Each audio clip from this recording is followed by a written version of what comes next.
Spet ena tipična napaka v spletnih tečajih, tokrat pa o aktivnostih, ki so, ampak niso dobro zasnovane, oziroma ne, da niso dobro zasnovane, ampak zasnova programa, da je neprimerna. Hvala, Maruša tukaj z dogodek.si in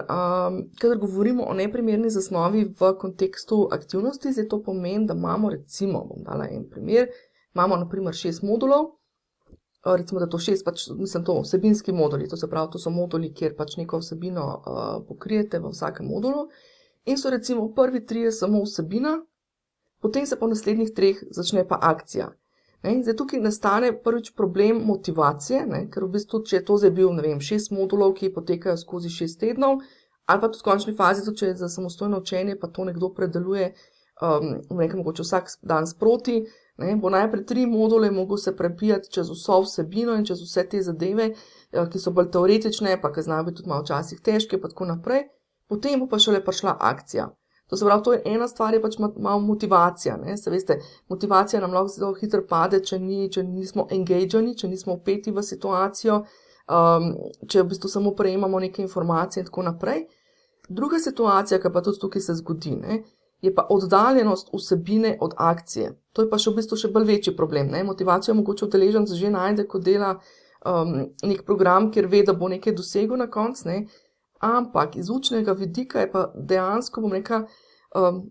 problematično to, da v bistvu, če dobi akcijo šele, v 6. ali pa 5. modulu in se ta akcija navezuje na nekaj, o čemer smo mi govorili v 1. modulu, po možnosti, pred 2 tednoma, 3 tedni, je ta oddaljenost vsebine od akcije toliko velika, da pravzaprav mogoče včasih potem to pomeni, da mora se udeleženec vrniti pa iti nazaj gledati pravzaprav še enkrat vsebino, kaj se sploh dogaja in potem to, da ponotranji to zadevo. To se pravi, mi vedno rabimo kombinacijo vsebine, torej neke teorije, razlage in aktivnosti za to, da se zadeva ponotranji. Tukaj pa v bistvu pravzaprav zdaj pride do tega, da moramo, ali bo samo akcijo delal, pa bo pač pozabil, kaj je vsebina bila, ali se bo pa nazaj vrnil, kar pomeni, da smo mu naložili dodatno delo, ker se vrača v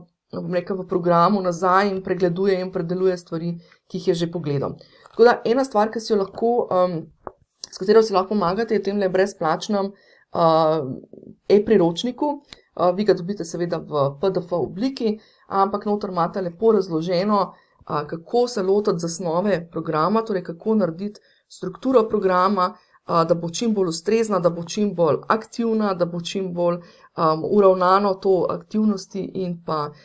vsebina in da bo iz tega vidika potem tudi vaš spletni tečaj za vaše udeležence